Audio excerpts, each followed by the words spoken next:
গত দুদিনের বৃষ্টিতে আগরতলা শহরের আনাচে কানাচে প্রধান রাস্তায় যেভাবে ঢুকলো,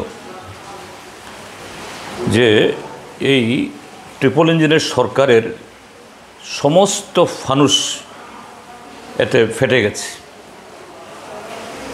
যে 18তে এসে তৎকালীন মুখ্যমন্ত্রী বললেন আগামী বছর থেকে আর এক ফোঁটা জল দাঁড়াবে না, আমরা সুপার স্মার্ট সিটি করে ফেলছি। কিন্তু এই গত 7 বছরে আগরতলা শহর যেরকমভাবে পরিকল্পনা হয়েছে, লোকসংখ্যা বেড়েছে, এতে কিছু জল জমবে। আগেও জমতো, বামফ্রন্টের সময় জমতো না তা নয়, কিন্তু তখন তারা যেরকমভাবে দোষারোপ করতেন এবং এই সরকার আসার পর যেরকমভাবে তাদের দাবি, তারা যেভাবে গলার স্বর চড়িয়ে সাফল্য অর্জনের কথা নানাভাবে ফ্ল্যাক্স, পোস্টার, ডিসপ্লে বোর্ড দিয়ে প্রচার করতে শুরু করলো, ঠিক তার উল্টো।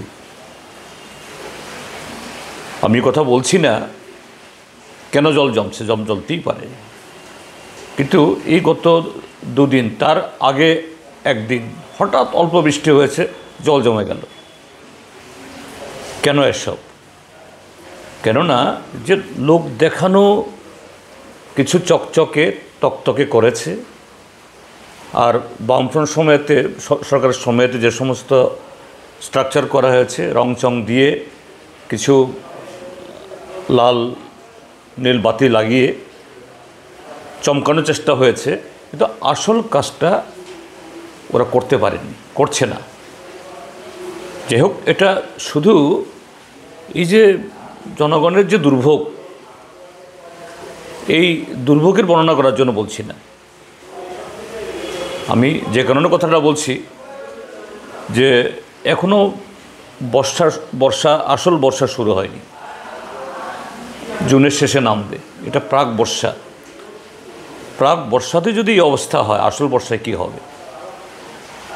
এখন দেখছি বহু রাস্তায় নতুন করে ড্রেনের কাজ ধরছে, মাটি খুঁড়ে কোথাও কাজ করার জন্য জলের এই বাঁধ নির্মাণ করা হয়েছে। কি হবে ওই এলাকার লোকগুলোর?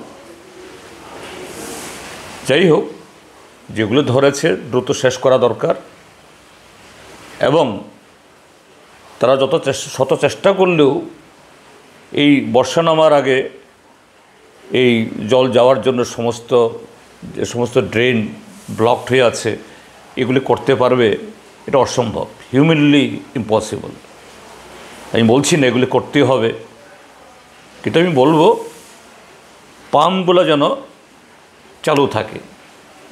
আর যেভাবে এই ড্রেনগুলো এখন অনেক কভার ড্রেন হয়েছে, এই গত 2 বছর আগে বিধানসভাতে প্রস্তাব আসলো, মাননীয় আদালতও একটা রায় দিল যে প্লাস্টিকের ব্যবহার, প্লাস্টিক বোতল যত্রতত্র ফেলা, এগুলো বন্ধ করতে হবে। এগুলো নিয়ে মন্ত্রীদের বহু লম্বা চড়া বক্তৃতা আমরা শুনেছি।